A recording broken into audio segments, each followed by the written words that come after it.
ಸದ್ಗುರುಜಿ, ನನ್ನಿಂದ ನಿಮಗೆ ಪ್ರಣಾಮಗಳು ಮತ್ತು ನಿಮಗೆ ಎಲ್ಲರಿಗೂ ನಮಸ್ಕಾರ.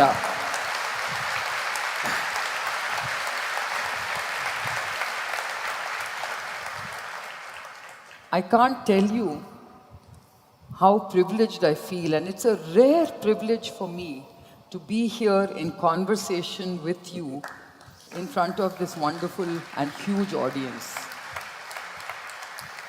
I have always, listened to you and admired you from afar, whether it was Davos, whether it was on TV, whether it was on social media.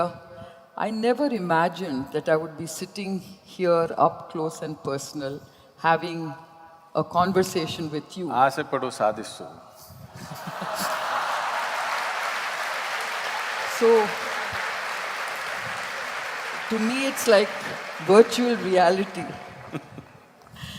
But, it is really a very rare privilege, and, it's very interesting for me to see how this conversation with the mystic is making such a wonderful impact on everyone who listens to you, including myself. But then when I think about the word mystic, and of course you are a mystic, and yet when I've listened to you, I can't help but feel that you have so effectively demystified so many complex issues for all of us. You simplify everything. And to me, that is really, really something that speaks of your wisdom. So, when I think about the complex lives that we live in, the kind of complexities, and maybe we make things more complex than they should be, I just, can't help but ask you, how do you basically cut through all this noise? How do you have this clarity of thought and words that we all listen to and suddenly feel that, oh my God, it's so simple, it's so common sense. Why didn't we think of it this way? And my question to you, Guruji, is how do you, help us to cut through that noise, to gain that clarity, and to find answers to these problems or complex situations that are there or maybe we create, to really make us better people?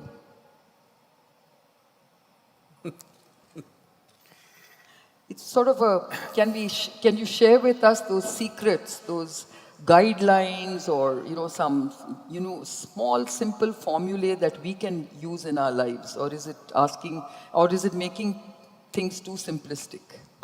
ನಮಸ್ಕಾರ.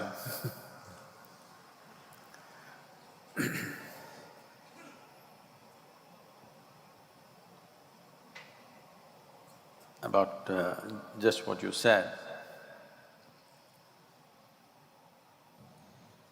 the essential thing in the world is this: anything that we don't understand, anything that we don't have a handle on, becomes mysterious to us. Right here, if you look at everybody, many aspects of life, what is very mysterious and exciting for one person, another person it may be just a daily affair. So, mysticism means… the word mysticism is coined by ignorant people. Actually, I must tell you this. Some time ago, we were to publish a book. Normally, most books, except a few where I sat down and wrote, other things are generally compilation of talks. So this book, which was a compilation, came to me for the title. I'm supposed to give the title. So I wrote Of Mystics and Mistakes. So our English publication people who are there, the volunteers, they said, Sadhguru, this is too up in the face, it's too blatant. I said, no, that's how it is. There are only two kinds of people in the world, mystics and mistakes. Because if you see everything just the way it is, you get labeled as a mystic. If you are making mistakes with your perception, people think you're normal. Whenever I hear this, when people start off saying, see, after all, we are only human, I know they're referring to their mistakes and their limitations. Very few people will ever say, I am human, referring to the immensity of being human. Whenever people say we are only human, they're always referring to their limitations and the mistakes they've made of themselves. So, you should not be surprised about this, that if there is a situation that you think is complex, only if I am able to make it very simple for you to understand. See, I am not changing the nature of the situation is still the same.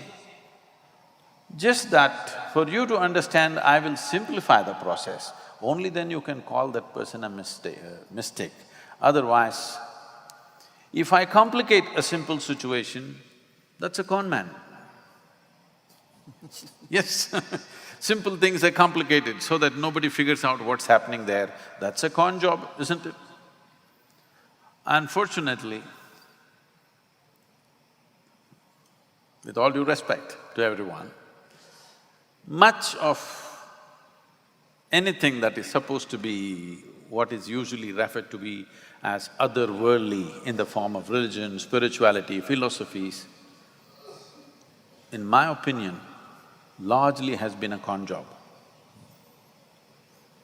Because complicating simple things, you complicate simple things because you want to keep people eternally confused. When people are confused, they are enslaved. Sorry. Wow, that's a very unique way of looking at it. And you said, and I was very taken with that statement you made, that I am human. That is to say that you're proud of being a human being and that you got this life in you which is very, very unique. And I want to actually take that sentence of yours and say, I'm a woman. Oh. And I want to raise a very important subject which has always worried me a lot, and that is about the very, very serious gender bias that we have in society across the world, but I want to focus on our own country. At least you got a day for yourself. There's no man day, eh?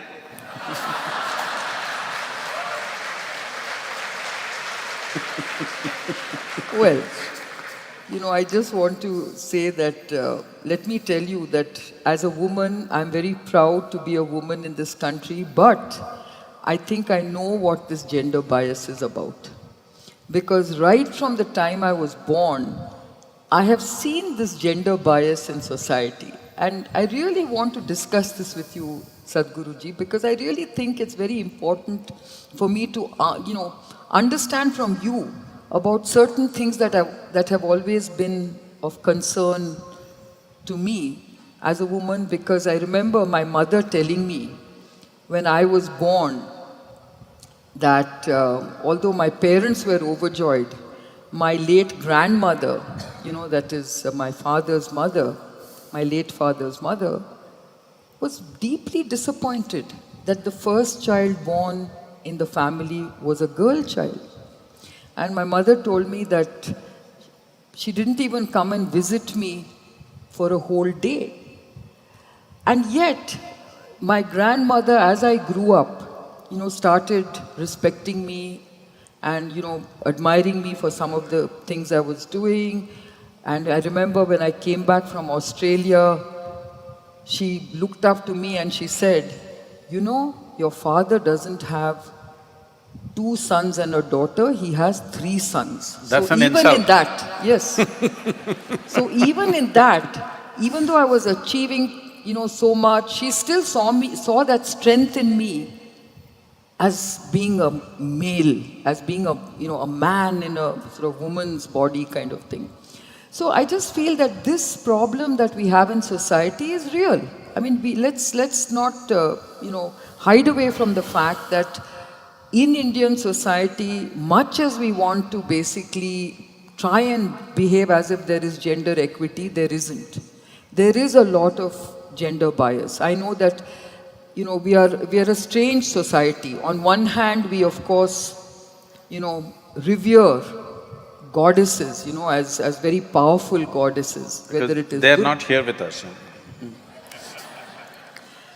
Yes. And yet, we have wisdom and wealth as female icons, we have Durga, Kali as, powerful symbols of, powerful iconic symbols.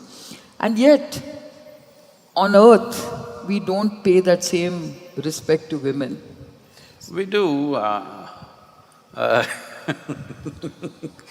not just Durga and Kali, we also almost nearly worship the film stars.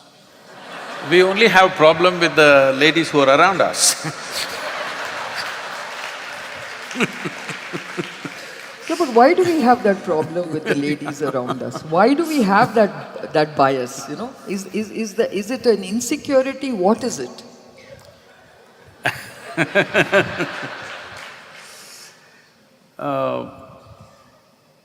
There's a larger aspects or many aspects enmeshed in this. If you don't mind me taking a few minutes on this one. Please take all the time. Whatever I say, all the ladies, you must listen to me carefully. I'm not biased. But we should not ignore realities in the sense. See, we are doing a fundamental mistake in this. That is, we are trying to equate a man and a woman in the physical world. It's a wrong way to go. Because in the physical world, male is definitely stronger physically. The leveling of the playing field is happening not because of evolution of attitudes and perceptions, no, only because of technology. Because, let us say, I'm in Coimbatore 1,000 years ago, not today. You want to come, most probably you won't come, the man in your house will come. You will not come, simply because variety of problems are there on the way. So only the man traveled, only the man did things outside.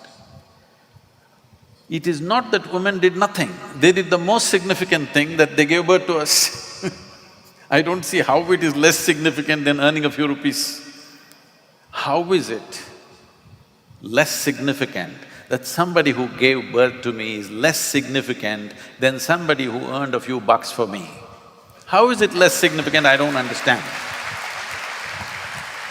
Because we are driving the entire world today only from the perspective of the economic engine. Economic engine or economics as we know it is just a glorified version of just providing for ourselves. That's all it is. We've glorified it in such a way that that's the only thing that matters. Today if you say,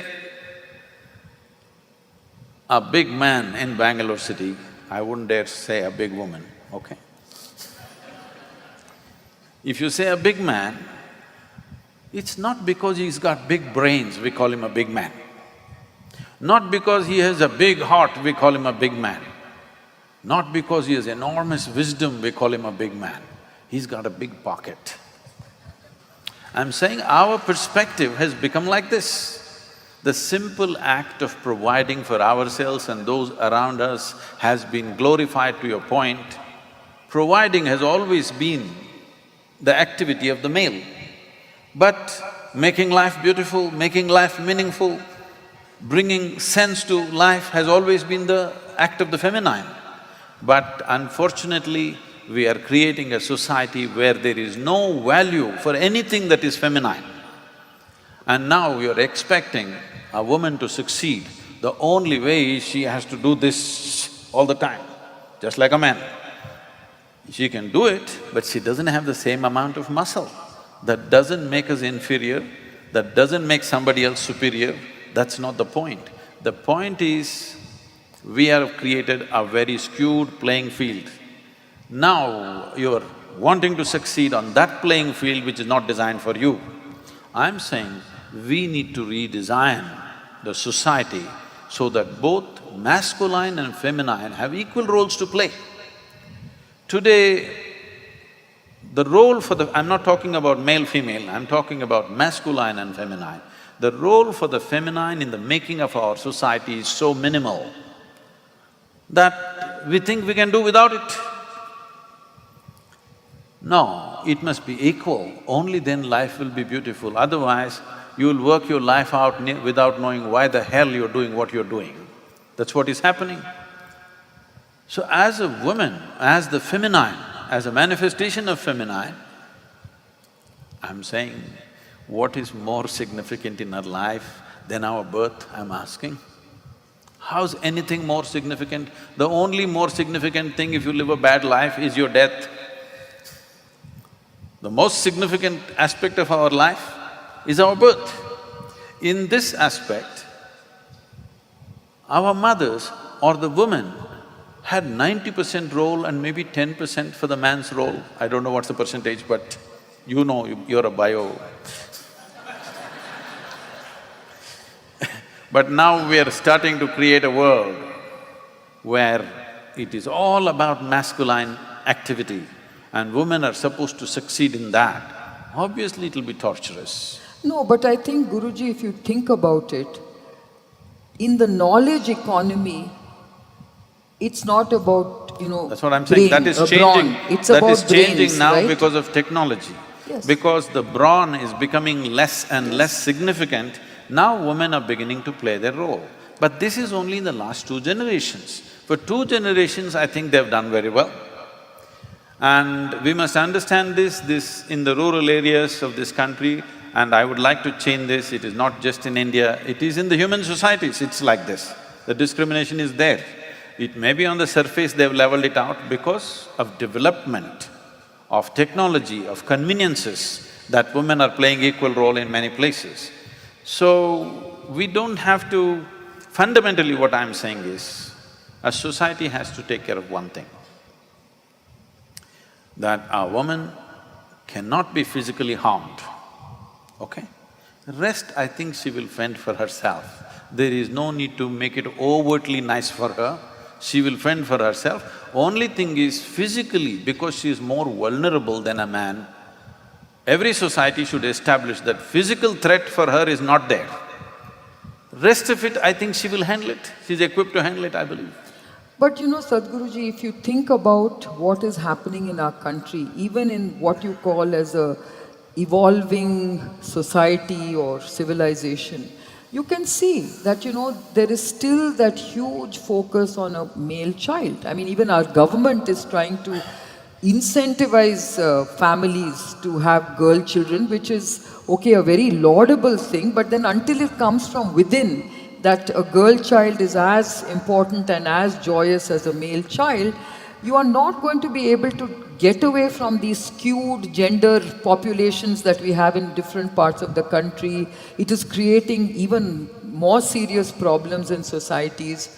And you also have a very poor representation of women in many parts of our ecosystem. We know that, today if you look at politics, whether you look at boardrooms, whether you look at any aspect of our daily lives and the economy, there is a underrepresentation. Here on the stage, there's equal representation. Yes, I agree with that.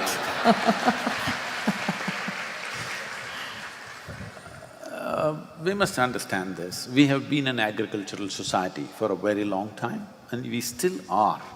Living in Bangalore, you may think you are a tech society, but no, India is still an agricultural society. Over 65% are still involved in agricultural activities. In that society, it's very important to have a son, for a variety of reasons, for economic activities. Another thing is, we valued our women big time at one time, but in the last 10-15 generations, we have been so… our poverty has taken over the society so badly that if a boy comes, by the time he's 8, 10, they would put him to work. If a girl comes, you have to protect her and you have to get her married and all these issues. So it is more an economic bias in people's mind. They're afraid, if I have two, three girls, I'm finished. This is the kind of feeling that the poorer segments of the society have. And this entire dowry system, which was done for the well-being of the woman, so that when she gets married and goes, she gets a portion of the father's wealth. That's the idea of the dowry, which has taken on such an ugly form today. All these things turned against, but fundamentally, discriminations have come not because of gender basis, but because of economic basis has gotten skewed into a gender process. Otherwise, particularly in this society, right from ancient times, if you look at it, say, I will just look back and see. In every other civilization in the world, let's say beyond 1500 or 2000 years beyond that, how many women's names are even remembered? This is a country where we have many women who are prominent women of those times, who still today, they're part of our lore, they're part of our culture. People are always talking about Sita, Draupadi, Parvati, this, that, because we still remember them as prominent. If you have to remember somebody after 5,000 years, they must have been significant, isn't it? Yeah, but I think, Sadhguruji, what I wanted to say was, I completely agree with you that if you look at the agrarian society, which actually constitutes a large part of our country, I can accept what you're saying. But my major concern is about our society. Why is it that we are still so biased? And the question I want to ask you is, how do you basically change this societal attitude?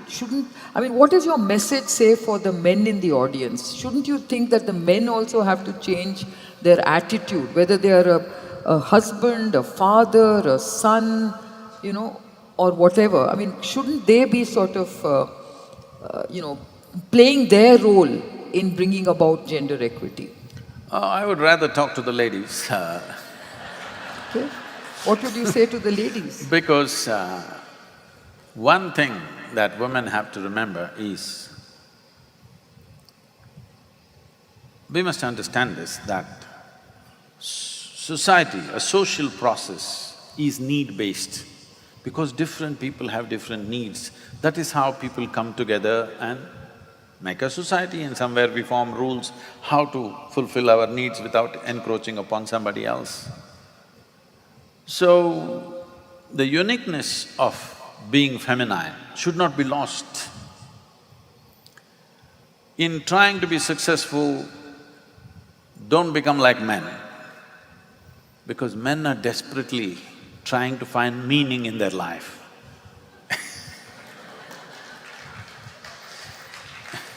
In many ways, later on disillusionments may happen, but in many ways, at least at the beginning stage of life, a woman brings meaning to a man's life. It's very important for him. I'm saying, don't give up the fundamental strength of who you are in trying to succeed in another world. The playing field itself is changing, and it will change further. As we already went through this, from a very physical world, we are moving into a cerebral world.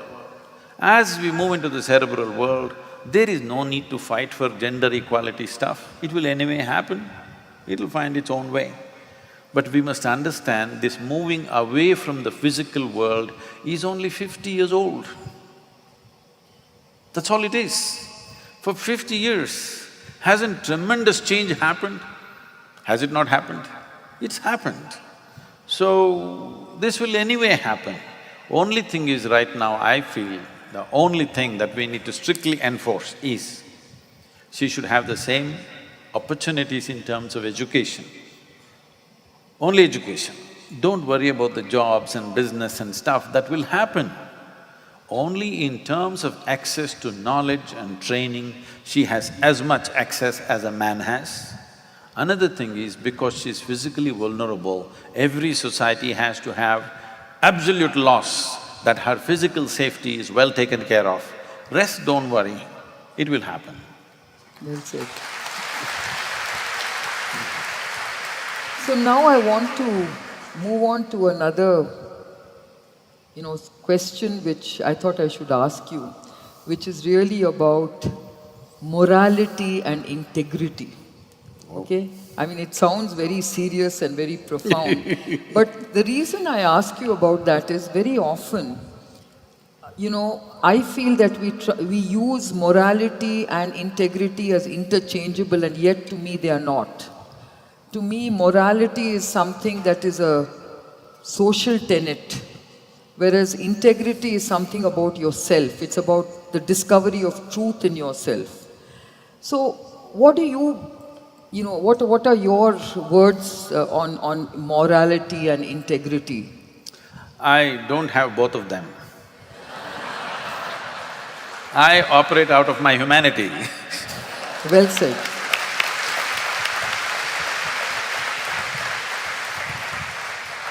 I stand on the platform of my humanity and try to touch my divinity. This is how I live. So are you saying that morality and integrity are something that, You're trying to be human. Yeah. No, but I still want to understand, we all sort of talk about morals and moral dilemmas, and we also talk about integrity. So how does one basically try and understand these two very difficult words to understand? So morality, people think, is a substitute for humanity. When human beings start behaving like beasts, we will try to impose some morals upon them to make them pretend like humans. With morality, you can correct the external activity of a person. You cannot correct the way he is, isn't it? You may curtail his thing saying that if you do this, they will fry you up there somewhere. You're getting fried in Bangalore itself right now. Or if you do whatever you think is good, you will get rewards elsewhere. This is a very simplistic way of looking at life. With morality, we have created pretentious societies, very pretentious and distorted in many ways. But when there is no law, there is no control, suddenly these very civilized human beings burst out and do the most horrendous things. Humanity means to be human is natural for you. You are a human being. You are not pretending to be one, hello? Are you pretending to be human or are you really human? You're really human. But the problem with being human is this. See, you have never seen a bad tiger, have you? We don't know what is one, yeah. There is no bad tiger. If it hunts more efficiently, kills more efficiently, it's a very good tiger. A tiger or any other creature is incapable of being a bad one. It is also incapable of evolving itself into something else better, because nature has fixed two lines for all these creatures. Within those two lines, they range a little bit, but that's about it. They cannot go below the bottom line, they can't transcend the top line. With the human being, it is like this. There is only bottom line, there is no top line. You could be any way you want. This is the struggle. Whichever way you are, somehow it's not good enough. However you are, somewhere something is unfulfilled. So we must look at this more profoundly, rather than trying to come up with more words and try to fix it in different ways. Generally, in my understanding, if I'm wrong, please tell me. Morality means there are fixed values, thou shalt not, thou shalt not, thou shalt not. Only those things are happening.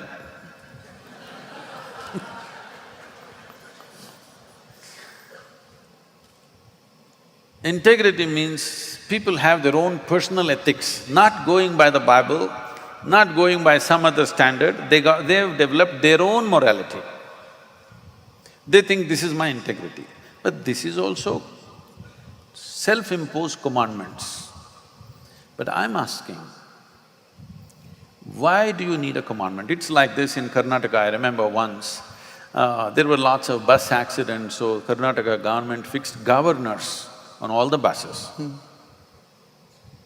I was traveling by these buses, I would see if it hits like 60 kilometers, suddenly the power drops in the bus, boom, beep, beep, it'll do and boom, it'll drop. I thought this is the dumbest thing to do. Yeah. Is it still there, the governors? I'm not talking about the governor and the speed governors on the buses. This still there? No.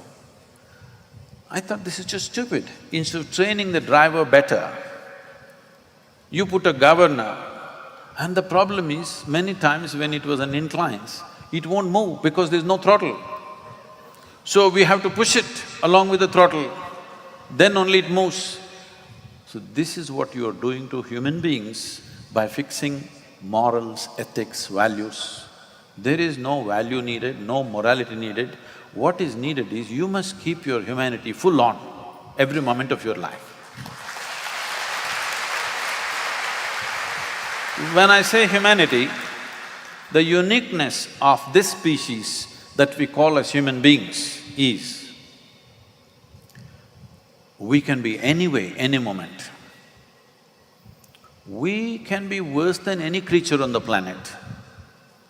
We can be more venomous than any venomous creature on this planet. At the same time, when we are willing, we can become godlike. Everything is possible right here. Now, when everything is… and a range of things are possible within you, what is the aspiration of every human being if they had a choice? If they had a choice, would you want to be in the lowest possibility or the highest possibility? You must tell me, I'm going to bless you right now. Huh? See? Without any tutoring, without any psyching, they say we want to be the highest, it's natural, it's a natural urge to be at the highest possible level. But there are compulsive cycles. There are compulsive cycles because there are many aspects. Now we are entering into your field. There are genetics, there is karmic substance, there are variety of memories within them, which is evolutionary, which is genetic, which is karmic, which is on many different levels. In yoga, we say there are 8 types of memories. These 8 types of memories, if you don't remain conscious, these will become compulsive forces of survival.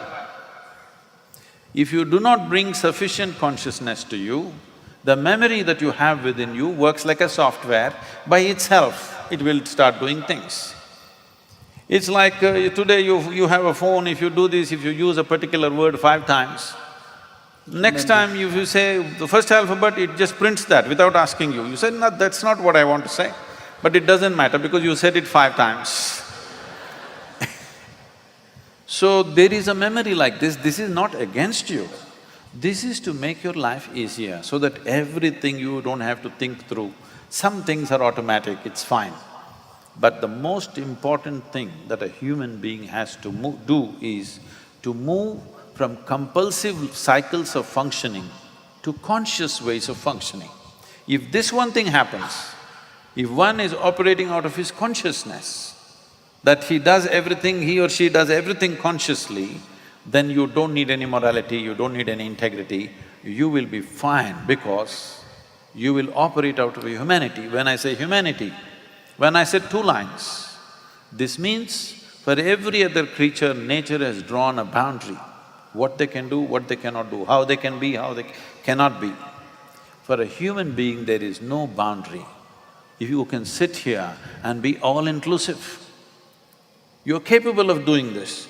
But right now, not because of biology, not biotechnology, biology, because you're so badly identified with your own biology, you cannot include anything as yourself. Right now, you know this, both you, Vinita, all these people are working for this in Bangalore city. People take their garbage and put it in the next house. because their identity is purely biological. Their world is their family. This we have suffered for a long time, from the time of Dhritarashtra. It's called Dhritarashtra syndrome. From then to now, still it's going on. My son is best. Still we are suffering. Human means this, that something within you has risen in such a way that your body, your physical self will become insignificant. It is not such a significant thing, human body, because your intelligence, your awareness is far bigger than your physical body. If you're still identified too much with your body, then this gender business becomes too big. See, when people are constantly identified being male or female, what it means is, you're unnecessarily identified with your reproductive organs. That's what it means. If you must identify with some body part, at least choose the brain.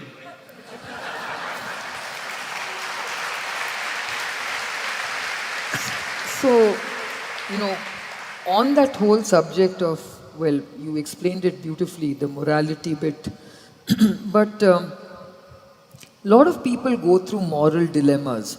Like you said, you don't do this, you must do that, you have all these commandments. And sometimes I feel certain moral dilemmas are really, really very difficult moral dilemmas. Like for example, you talked about genetics. And if you think about today, young couples who, have pregnancy tests and they find out that the child has a genetic defect. That means they're female? No, what I'm saying is, when they discover that the baby has a genetic defect, then they are at this moral… I'm just trying to lighten the subject. I know, but this is something which is quite a serious moral dilemma which lot of young couples, grapple with. Like for instance, some couples say that, should we bring this child into the world because it will suffer for the rest of its life. Even they feel selfish and say, we will suffer for the rest of our lives bringing this child with this genetic defect into the world. And others feel, no, this is God's wish that this child should be born. Now, obviously there is no right or wrong in this, taking this decision. But a lot of this moral dilemma comes from this feeling that if we do this, it is wrong, if we do that, it is right. And they're going by moral tenets of society. How does one figure this out, this moral dilemma? What is your advice to such young couples? I didn't know it's a popular question. There are many aspects to your question. First of all, this God deciding.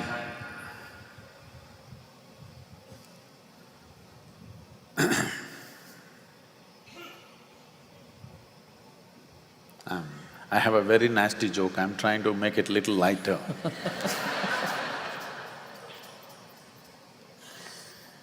About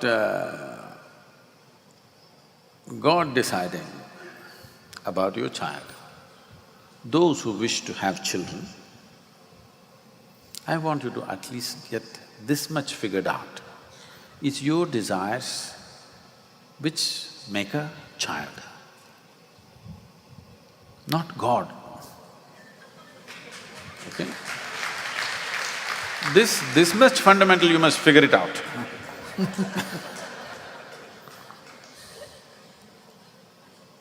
And you can even time it when you want, so obviously it's you, right?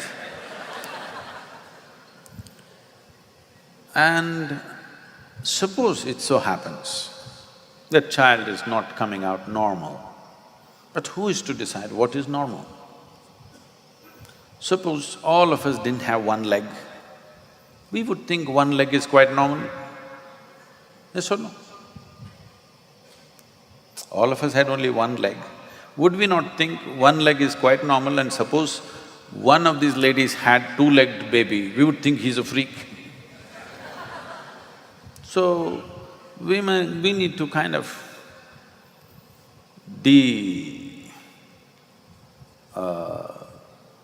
undo ourselves a little bit to not jump into conclusions as to what is normal, what is not normal. Anybody who doesn't look like you is abnormal. A lot of people think I'm abnormal. I think you're abnormal because you don't have a beard, every man is supposed to have it. Some of you are showing little samples.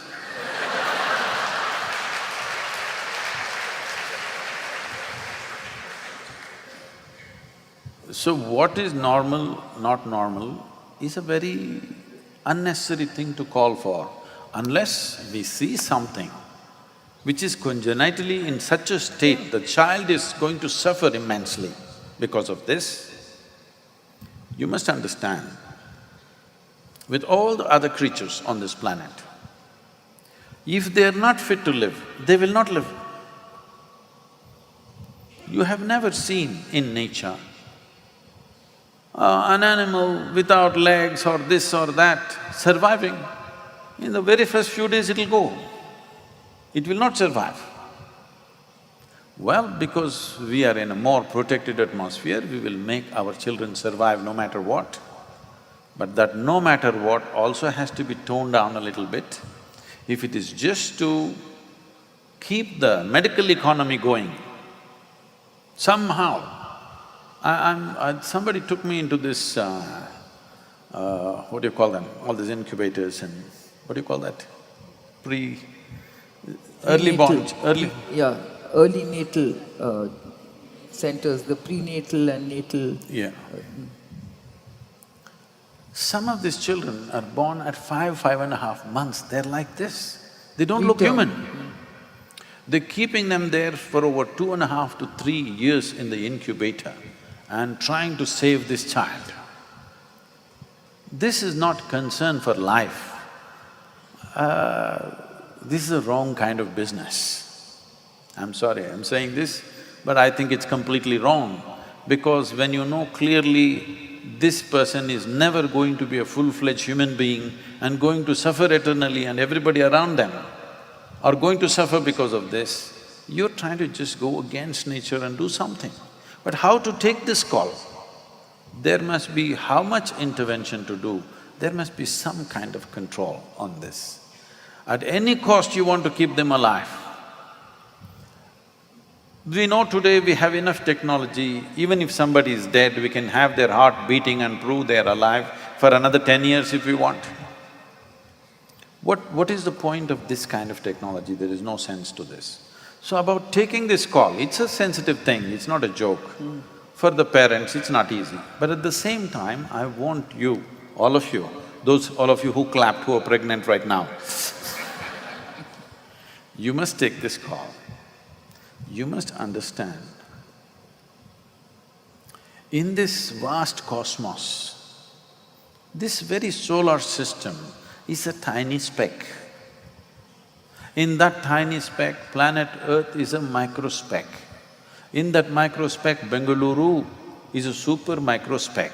In that, you are a big man. This is a serious problem.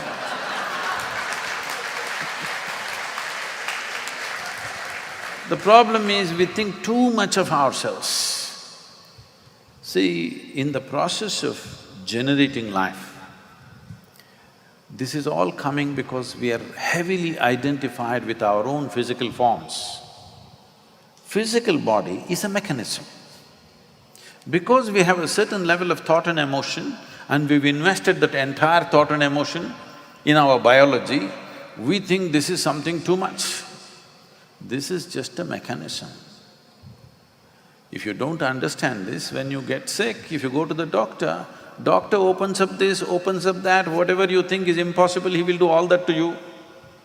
Because he is looking at you like how your car mechanic would look at the car. What is working, what is not working, what to replace, Kiran is growing it for you. So, this is just a mechanism. This mechanism in the manufacturing process itself sometimes can go wrong. When it goes wrong, it doesn't matter how much emotion we've invested, we must bow down to that and say, okay, it didn't go well. We must see, how else? But at any cost, because this is my child, at any cost it must survive. This will create a very unhealthy atmosphere in the world and it'll bring much pain to you, much suffering to you, more than you to this unborn child. Trying to put this life through this world without the necessary faculties, without the necessary means to survive by themselves, it's not going to be easy for that life. Forget about our convenience and inconvenience. Yeah, for the that child. life, it is not good. So, you have morality, integrity, everything. From this, you take this stance. Is this going to be good for that life or no? From this, you must take a stance. It may sound cruel to you, I may sound very irreligious to you, irreverent towards life, but if you have any reverence for life, you must ensure that life means something, it is a full-fledged unit.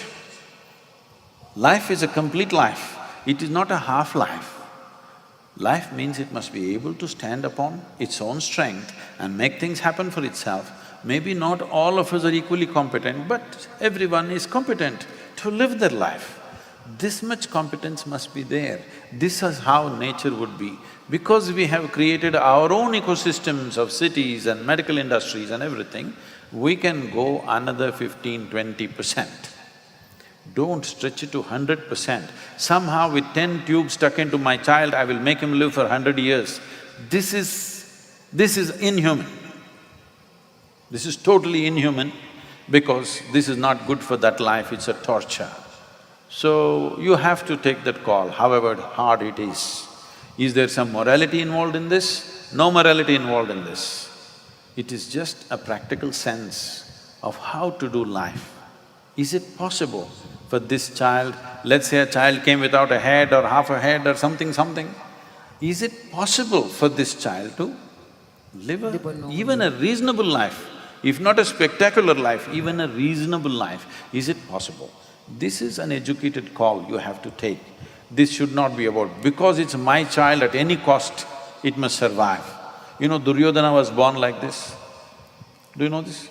Duryodhana she delivered just a meatball without a form. Then the story goes like this, they cut it into 100 pieces and put it into some kind of… what are the solutions, you must tell me. Yeah. Some amino acids and proteins and whatever. So each one became one child.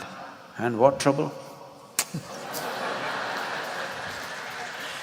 So now coming to the ethics of modern science, I think which is what, I was very keen to discuss with you. And you know that I come from a field called biotechnology, which is a bad word in the vocabulary of many people. Because we are tampering with life, we are engineering DNA. I'm also doing inner engineering.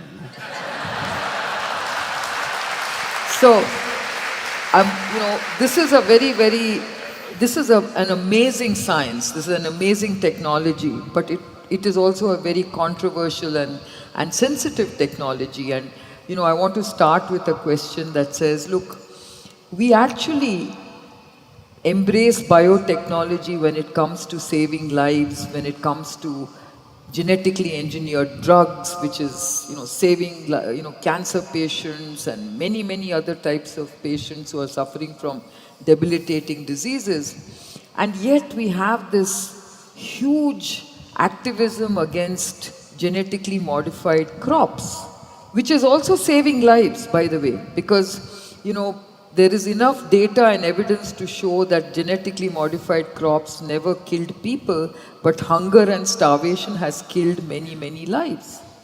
And today, if we have solutions to actually feed these hungry, feed the starving, and we know that, genetically modified crops can actually do a lot for our kind of country, because you can have drought-resistant crops, you can have crops that grow in saline conditions, and the marvels of this technology are many. But people are not willing to have a scientific debate. People are not willing to look at data. People are not willing to look at evidence. They always want to look at long-term, absolutely guaranteed, safety of a new technology. How do we deal with this? I want your suggestions on how we deal with these kind of questions.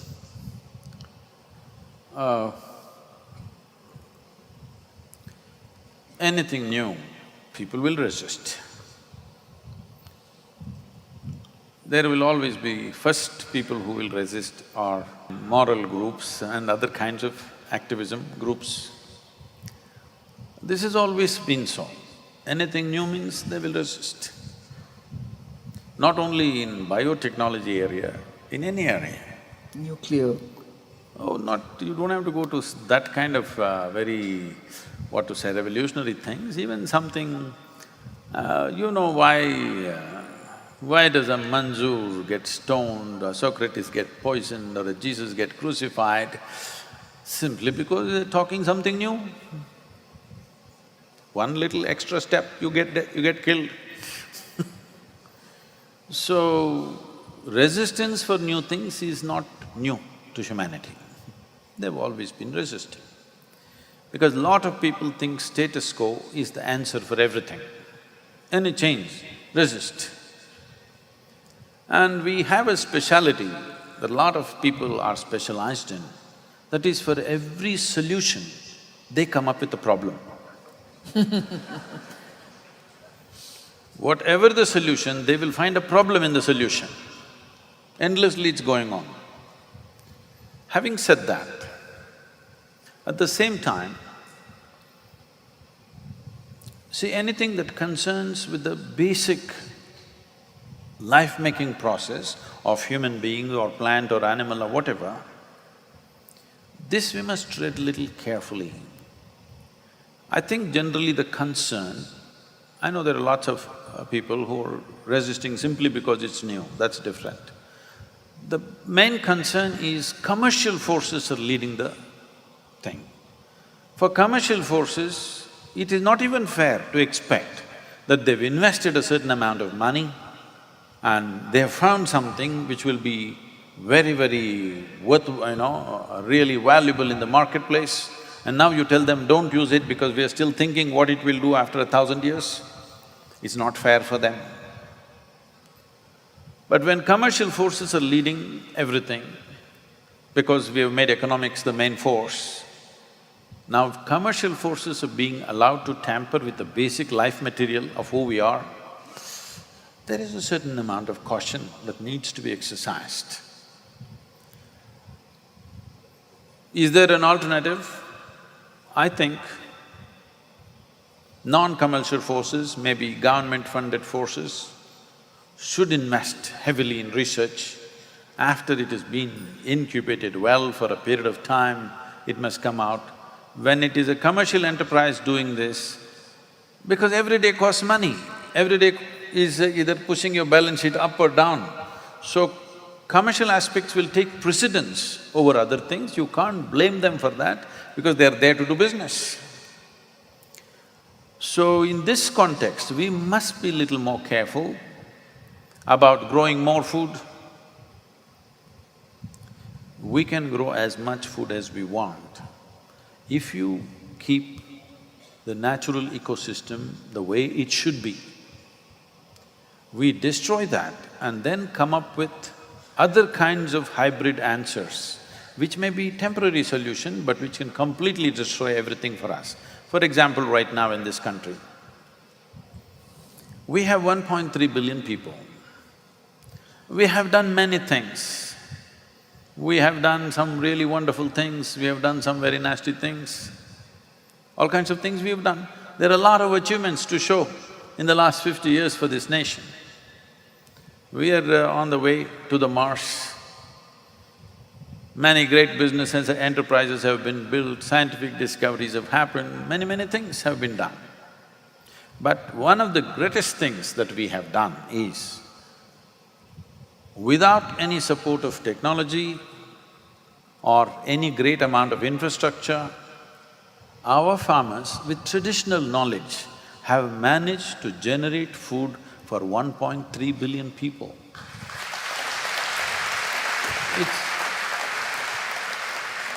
It is not a small thing, because there is no infrastructure, there is no technology, just traditional knowledge is keeping them going. But it will not keep them going, that's why you're talking about these new additions. But for this to happen in this land, one main reason is, we have a land where you can grow crops 12 months of the year. Very few nations in the northern hemisphere can do this. We are one of them, that we can grow crops 12 months of the year.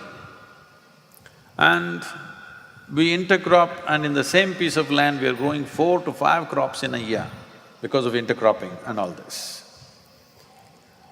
This ability is being seriously depleted right now because the quality of the soil has been completely destroyed in the last 25 years simply because of technology recommendations that came 25, 30 years ago. They said, all these animals, this nonsense not needed, all you need is a tractor and a bag of fertilizer, everything is done for you. I was also into farming at that time.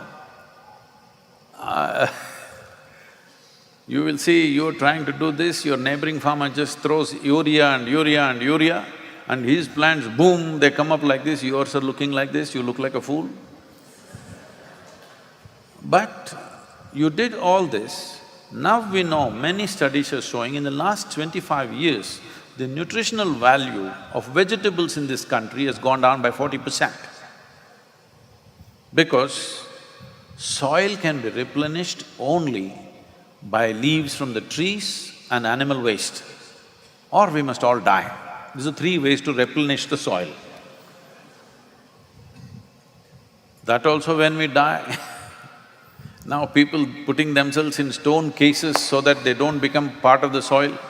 No, one of the most eco-friendly things you can do is, when you die, you're buried or burnt and part of the soil. This you must do, you know. You shouldn't go away somewhere. Why I'm saying this is, technology is also doing this. People are making bookings that your body can be allowed to float in the space forever. Right now, there's one concern which is going on, people think it's a religious concern, it's of no religious concern to me.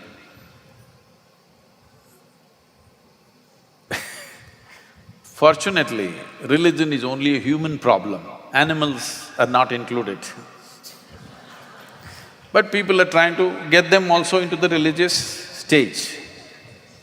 For example, right now we are slaughtering millions of cattle and exporting it elsewhere. What this means is, you're exporting your topsoil. Almost everything that you eat, except the fruits that come from trees, almost everything that you eat is coming from the first 4 to 18 inches of the soil on this planet. Just this much. If you are going on exporting topsoil of this country in the form of meat or whatever, what will you have in 25, 30 years' time? Already your nutritional value has come down so much. The only way you can make the soil rich is animal waste and this. Right now, I am pushing for this, that there must be a policy. If you own 1 acre of land, minimum 4 cattle you must have on the land. Not for its milk, not for the meat, but for the dung, which is the most valuable thing of an animal, that it drops it all over the place. This is how the land can be enriched. Trees you have taken out, animals you're taking it out, what are you planning? So, now you will tell me that in this pot you can grow all the grains that you need because of biotechnology. I won't take it. I know there are many positives. There are many positives to the biotechnology. We must use it carefully, sensitively, but without culturing the social situation where we take care of our soil and on top of that, we do something that's troubling us. We fix something genetically troubling. I'm not against any technology. Technology, if we don't use, it's like saying we should not use our intelligence. We must use technology, but not taking away the base and trying to do on the surface. This will happen when people jump into something because it's commercially right now good. All kinds of modifications. No, but Sadhguruji, I want to tell you, you made a statement saying that, yes, commercial interests might always be suspect and that the government should actually start investing in technology. Yes. But that is what is happening in our country. The government is actually investing in this technology, and yet there is an issue about accepting that technology. So it's not as if it's only… I agree, in other parts of the world it's been commercial. But in India, for sure, the government labs have also been partners in biotechnology. I'm glad it is so. And if that is so, I don't think we should excessively fear the little bit of activism that you see. I think that much breaks are needed here and there. They can't stop it. If the government has invested money and there is sufficient data to show that this doesn't cause any serious damage or distortion, it will anyway become a reality. But some brakes are okay. Brakes are good on the… I don't like brakes usually, I only drive with my throttle. But brakes are good, sometimes. So, now let's come to a much more scary aspect of biotechnology. So I'm not only going to talk about the good things of biotechnology. I'm genetically modified, Yeah, all of us are. It's about designer babies, okay? Now if you think about it, the whole thought of a designer baby is scary. But if you think about saying, okay, I can actually make sure that the same case that I talked about, that you are in this moral quandary about giving birth to a child with a genetic defect, but yet you can have gene editing technologies to fix that genetic defect and actually give birth to a normal child. So there is a good side of designer babies, but there's also a very scary side of designer babies, because like you said, human beings don't necessarily know where to stop. And you might want to have these superhumans with the highest IQ. This has been done even Hitler's time. I think they tried to develop, right? They tried to develop these superhumans, and through various their experimental, nasty and horrific experiments. But that can also happen today. And whilst you need regulations against such things happening, you will still have people who will be able to do this. Maybe some countries will say, why don't we, indulge in these kind of technologies to create a super race in our country? How do you deal with this? Kiran, this is where it is. When we think we can create a super brinjal or super cotton or super whatever, then a super mouse, super cow, super human being is natural progression of things, isn't it? Yes, it is. But there is that moral… No, it is not not moral. It is about humanity again. No, I'm not looking at it as a moral thing. The thing is, genetic engineering or modifying life the way we want it is not a new aspiration. This has always been the aspiration of the human beings. We have gone to such extents in this country in the past. This is because they're trying to breed carefully. Like you're doing animal husbandry, that you're trying to breed carefully, like that they're trying to breed carefully, which Hitler tried to do in 20th century. Forcefully, it became ugly. Now we want to do genetic modification. That is, we want to deliver a child, this is the aspiration of every parent. We want to produce a child who's at least one step ahead of us. It's a natural aspiration and it must be so. Next generation should be at least one step better than us, isn't it? So for this we created an entire process. From pre-conception to conception and post-conception, every day of these 9.5, 10 months, how a child should be kept in the mother's womb. There are very clearly defined processes, what you should do to deliver the best possible child. In terms of health, well-being, intelligence, there are established processes. We have ignored all that, now we are going for biotechnology.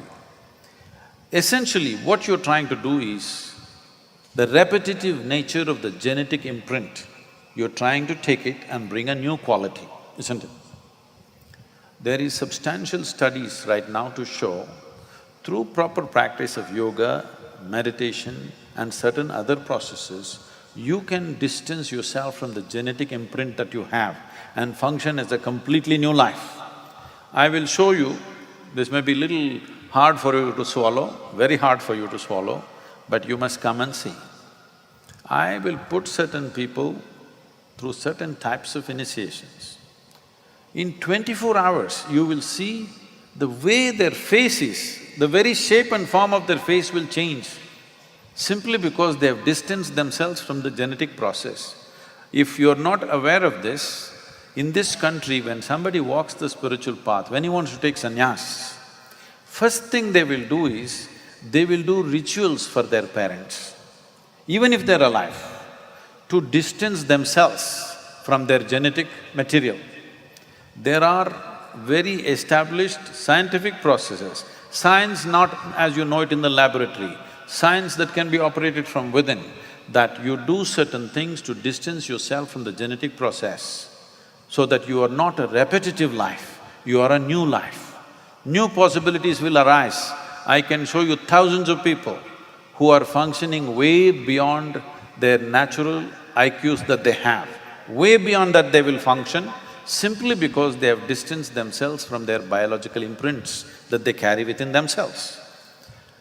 But doing this, whatever you're talking about, it will look like we are doing great service when we relieve somebody of a disease.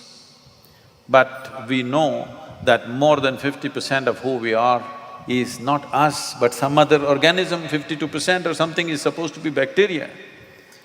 Suppose they all reject us because of we are too modified for them, what'll happen? We definitely cannot live. Do you know, all of you? More than 52% of you is bacteria. Microbiome. So, suppose you modified yourself and the rest of the organisms which are supporting your life right now, they protested, you finished. So when are they going to protest? You do not know. Because we know from genetically modified crops, every 18 months they have to re-modify it because the bugs get mutated by themselves. The brinjal and the cotton that they're doing, every 18 months, they're again retuning it because whatever you had tuned it for, the bugs have again mutated themselves. So the bugs are becoming super bugs, whether you are becoming superhuman or not, the bugs are becoming super bugs. And how are you going to encounter these super bugs? I know all these horror movies have produced a bug which is 10 feet tall, comes and eats up your child or something. Something like that may not happen. The bug need not grow in size if you can't kill it. See, if you can kill it by smashing it, but if you can't mass kill it with your whatever you are doing, sprays and antibiotics and this, if this does not work, just for let's say 1 year, half the humanity will die, isn't it? Oh, and we are dealing with super bugs these days. No, not yet super enough. If they become super enough that you have no answer for them, I'm saying if it takes 1 year for you to find the answer, within that 1 year, at least half the human population will be exterminated. So when such things are there, I know it's a certain space where everybody wants to be up on somebody else, but I think this is an area where we must go little slowly. We should not stop, but we must go gently. And build data. I still believe that we need to build… We must build data, no question, but the veracity of the data takes time. See, in the last, let's say in the last 25 years, about human health, How many times have the world's scientists changed their opinion? Every year they're changing their opinion. Every year they're changing their opinion. So if every year you're changing your opinion, obviously you don't know what you're talking about, Or isn't it? no, it's about different scientific teams trying to question some other findings. All right, I mean, that's what is I'm saying happening. we don't have a full picture. We don't have a full picture, that's a fact. When we don't have a full picture, how many things we change, we must be very, very cautious. We should not stop. It is not out of fear, it is out of concern and care that we must tread gently. We should not simply rush into it and regret it tomorrow. So now I want to come back to… I can tell you, this happened, you know. This happened in 2050. A bunch of scientists got an appointment with God. They all went there and they said, "Hey, old man, you've been doing quite good with creation, but now everything that you can do, we can also do, it's time for you to retire." So God said, "Oh really? What is it that you can do?" They said, "We can make life." He said, "Okay, let me see a demo." So they picked up some soil, did this. You should put the details, I don't know anything. And they made the form of a human baby, and in 10 minutes the baby meow cried, became alive. God said, well, that's quite impressive, but first get your own soil.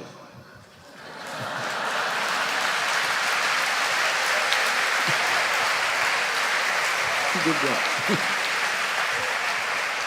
So now I want to basically, since everyone is here from Bangalore, I want to come to, something that really plagues us every day, and that is, we are all so bothered about the decay that we are seeing in the city. Everything is looking shabby. We are seeing debris all over the place, we are seeing polluted lakes, we've got a lot of problems in this city. And everything has to do with us. We can't keep sort of asking the government to do everything. I mean, after all, if it's Swachha Bharat, which is what we are all really, committed to, we all sort of accepted the fact that yes, by 2020, India must become a clean country, we must have zero open defecation. Everyone, I mean, there's no debate on that. And yet, 3 years later, if you look at what actually we are doing, we are not changing our habits. We still keep, chucking litter all over the place. We pollute our lakes. I mean, nobody seems to have any civic sense in this country. They're making the lakes look like bathtubs with So how do we get a sense of civic-mindedness in our society? It's very difficult, many of us try to do it, but we finally give up. Today we are taking pictures of people parking on footpaths, which shouldn't happen. We've tried all kinds of things. We take apps, we send it here, send it there.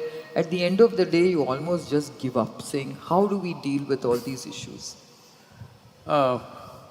Recently, a certain photograph has been going around in the WhatsApp that is on Hanuman Jayanti, somewhere on Mumbai-Pune road. Somebody had served a proper meal for over 100 monkeys. Have you seen this? It's been everywhere, this photograph. All of them are sitting on the parapet of the road, the bar, this thing. And somebody on banana leaves served for hundreds of these monkeys. They're all sitting in one row and all of them eating from their leaf. So someone asked me, "Sadhguru, how is this possible? Have they photoshopped this?" I said, "No Photoshop," and then I tweeted saying, "This is all it takes. If you make sure everybody is well provided for, they will get civilized." But Right now, everything is scarce. When everything is scarce, people are elbowing each other and doing some nonsense. Little more space is needed for human beings. We are nice, but we are just too many.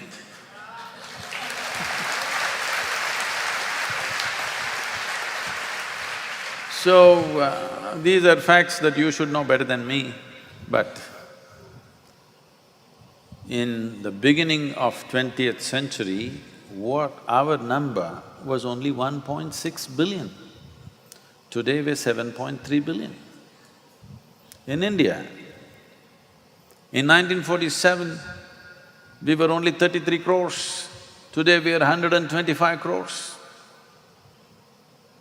In 70 years, 4 times reproduction, 4 times over reproduction is irresponsible. But this has not happened just because of excessive reproduction. This has happened because in 1947, average life expectancy of an Indian was 28 years. 28, you heard me? Not 78, 28. Now it's 68, yes. Today it is somewhere around 63, 64, which is a wonderful thing to happen. But what this means is we postponed our death. Simple arithmetic, if we postpone our death, should we not also postpone birth?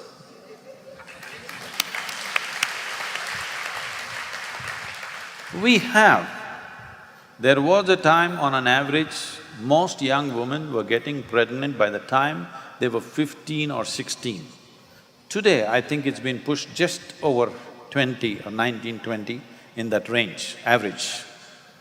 We have to push it to 35. Then, the first question that you raised about the gender issue, if a woman does not deliver a child till she is 35, most of the time, one thing is, she will get well educated, she will get professionally established, and maybe she will get wisdom and not have a child.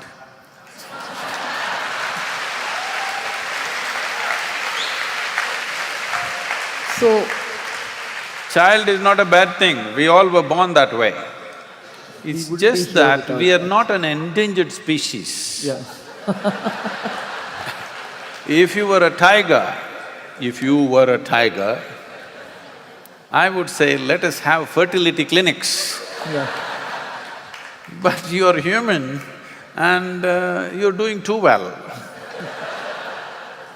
When I see the fertility clinics, my heart sinks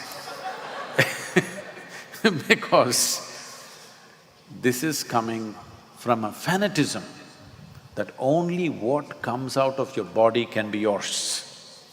It's a fanatism. Why can't this person be yours? Why are they not yours? This is what being human means. This is what humanity means, that if you are willing, you can live here without any sense of boundary. Boundaries are not fixed upon you by nature. It is an unconscious, compulsive boundary that you're setting for yourself. That means you have not explored the dimension of being human. You are still trying to operate like a creature on the planet.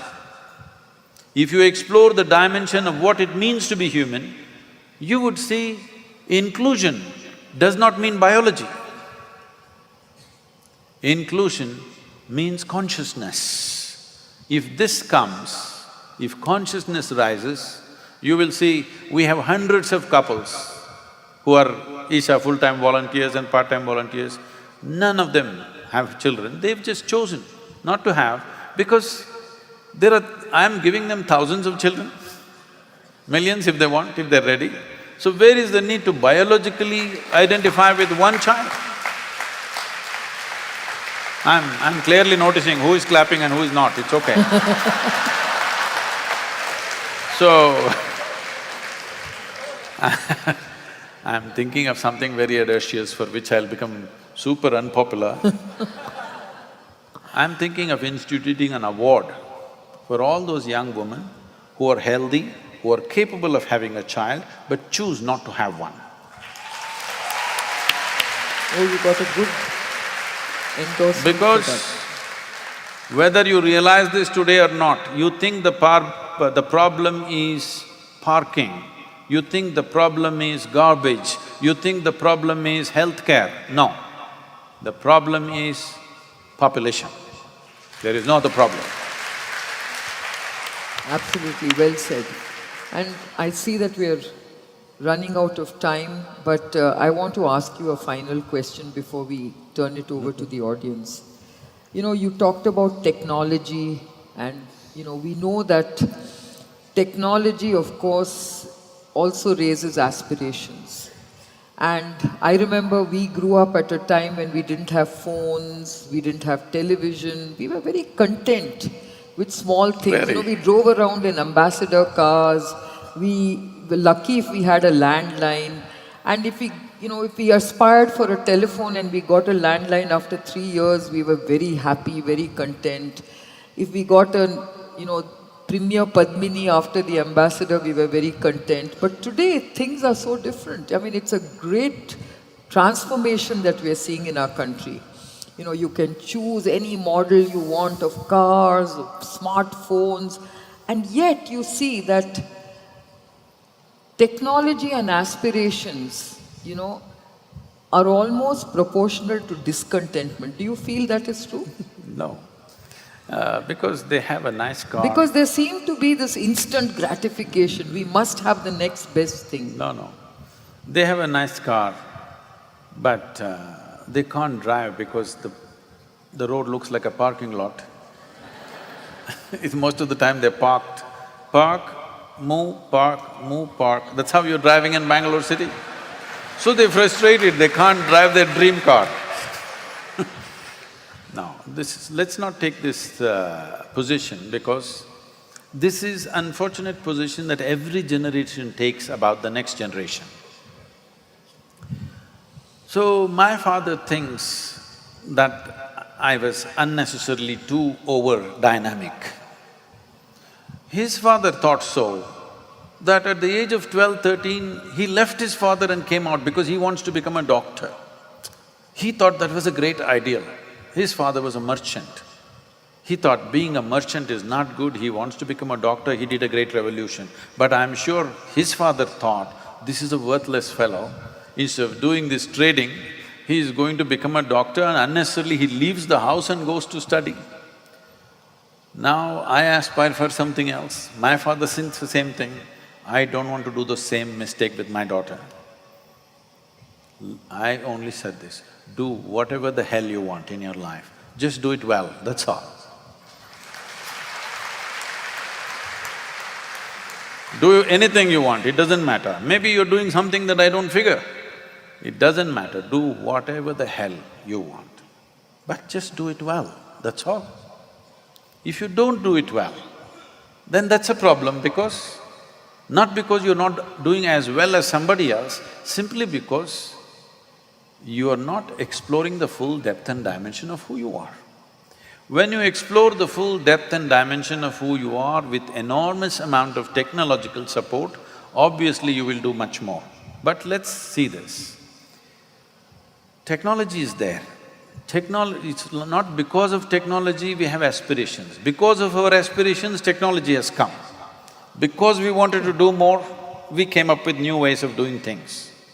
Now that we can do so much,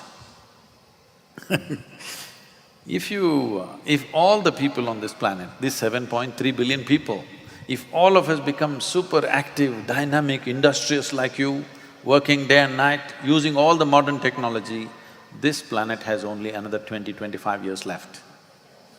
But 50% of the people are lazy. They are the ones who are saving the world.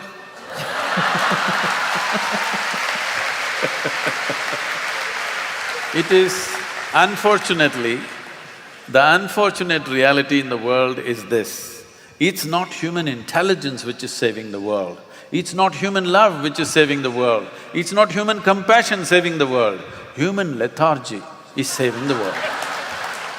Not a good way to do things.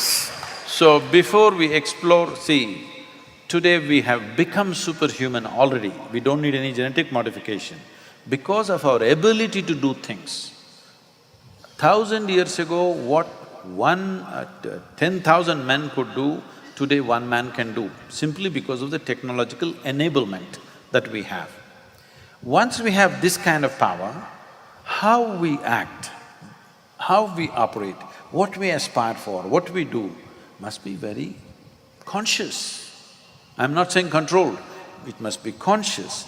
Once it's conscious, you will do only what is needed, nothing more, nothing less. Right now, humanity is still in a state of compulsive mode of activity. When you're in a compulsive mode of activity, if we empower you more and more and more, you will not only destroy this planet, all the 11 planets in the solar system you will destroy. Why do you think we are going to Mars?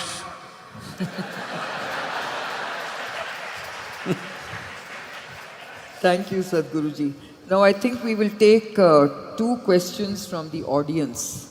Hi, my name is Purti. I am in my final year of biotechnology, and listening to your talk, I have many questions, but for now I will just want to ask one.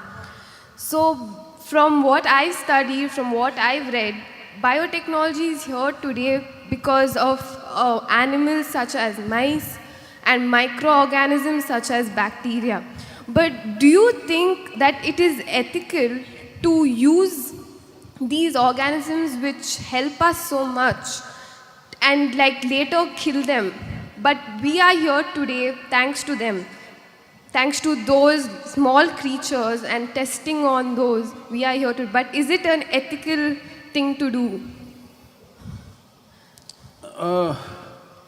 Maybe you think it's not ethical, but most of us wouldn't be alive here today if those things were not done in the past. But today, we have various technologies which allow us not to necessarily test it on these poor creatures. There used to be lot of mice everywhere. They were a nuisance. Anyway, we were killing them in millions at one time.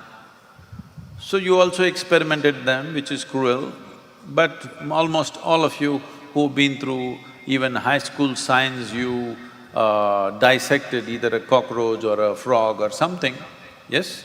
You nailed the frog to the wooden plank when it is alive, you opened up its heart and you were very excited how its heart was beating. Believe me, the frog was not excited about you looking into its heart. But unfortunately, that is how we learnt a few things, that is how we did things. And many of us, I'm telling you, with living in such concentrations in cities, we are alive only because of these vaccinations and these medicines and everything. Many of us would have died for small things in the past. Small things. This is why we must understand, when I said the average life expectancy was 28 years, simply because a whole lot of people died when they're young. Because of small infections, if a flu comes, they will die. Very, very small things, people died. Today, at least 60% of us here today are sitting here alive because of modern medicine. You cannot deny that. And it's a cruel process, very cruel. It's cruel to the other creatures, it's cruel to this creature also, everything. Now the question is only, shall we keep it within what we think, there is no ideal, what we think is a practical limit, or shall we just let it explode upon us? This is the question. My humble opinion would be, we must keep it within some kind of practical limits. If you don't keep this limit, what happens, what is the outcome of that will not be necessarily very pleasant.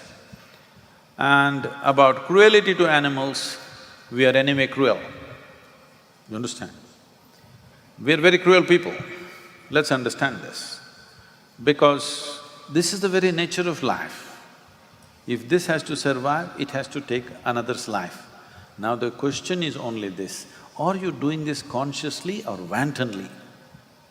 Consciously if you do it, you will do it only to the extent it's necessary. If you do it unconsciously, compulsively or wantonly, you will do it to the extent it is completely unnecessary. So with every aspect of our life, this is all it is. Can we stop eating? Whether you cut a plant or an animal or whatever, it is life, it suffers in some way. The question is just this, are we doing it to the extent that we need? Or are we doing it for pleasure? Or we doing it just wantonly without unconsciously? This is all the question is. Because we as human beings can stand out from other creatures only when we function consciously, otherwise we're just like them, many times worse than them.